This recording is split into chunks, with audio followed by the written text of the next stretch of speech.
was a tousle. Sweat slicked his brow despite the cold. In his long arms, he held a bundle swaddled in an old set of bed sheets. Something dark and crooked poked out the one end. Calla released her breath in an exasperated sigh. "Dad," she said, irritated, "you scared the crap out of me." He startled a little upon seeing her. His arms full, he leaned his head toward his body, using his shoulder to push his eyeglasses farther up the bridge of his bookish nose. "Calla, hey. Gosh, I'm sorry. I didn't mean to wake you. You can go back to bed, sweetie. Everything's fine." But Calla was nothing if not curious, nosy. Her feet carried her down the steps, buoyed by a child's salacious desire to poke into her parents' private business.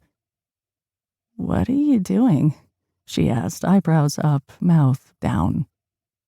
Her father, Dan, looked left and right, the furtive glance of someone who was afraid he was about to get caught, but then grinned a big goofball grin.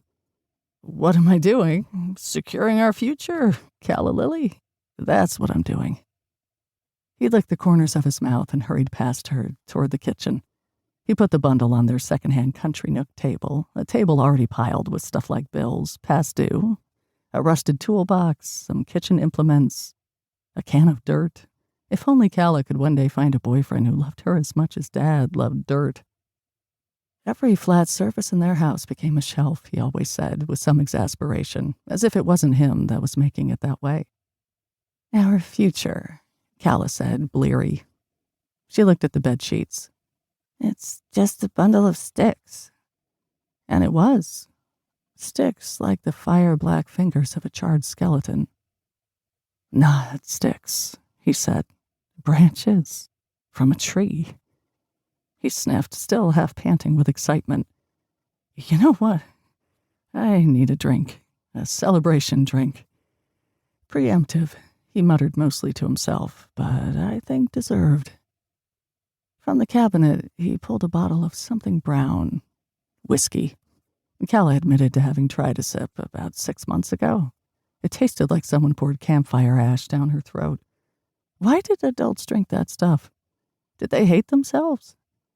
She assumed that they did, and she promised herself she'd never hate herself. Not now, not ever. As he uncorked the bottle and splashed it into a coffee mug, Calla sidled over toward the bundle of sticks. She peeled back the sheets, revealing dozens of black sticks bound together with strips of yellow cloth. The cloth dotted with, what, red mud? Dad watched her from the other side of the counter. "It's cyanwood, for grafting." As if she understood what that meant. These were just sticks. Why collect sticks? Sticks were like nature's garbage.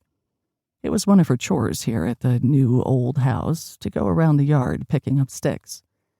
Then Dad burned them, and she assumed made that nasty whiskey from the remnants. Ugh. "Okay," she said, "because whatever." Dad had gone out at 3 a.m. to get sticks? Was he having a break with reality? A stroke? She peeled back the other side of the bedsheet, and something tumbled out. A little something, soft and bloodless pink, and it bounced off her foot, and she cried out. It was a finger. A severed human finger. She backpedaled away, still feeling the way it felt, moist, cold, mushy, but also somehow stiff, on the top of her bare foot. Dad was already scooping it up, laughing nervously. "Your finger," she said, alarmed, looking at his hand. But he had all his fingers, which meant that finger belonged to someone else. "What about my fingers, sweetie?" he asked. You're not missing. That was a finger." Her gaze crawled around his hands, looking for the finger he'd snatched off the ground. But instead, he turned his hand toward her and opened it up. She winced, not wanting to see. "Calla, look, it's not a finger."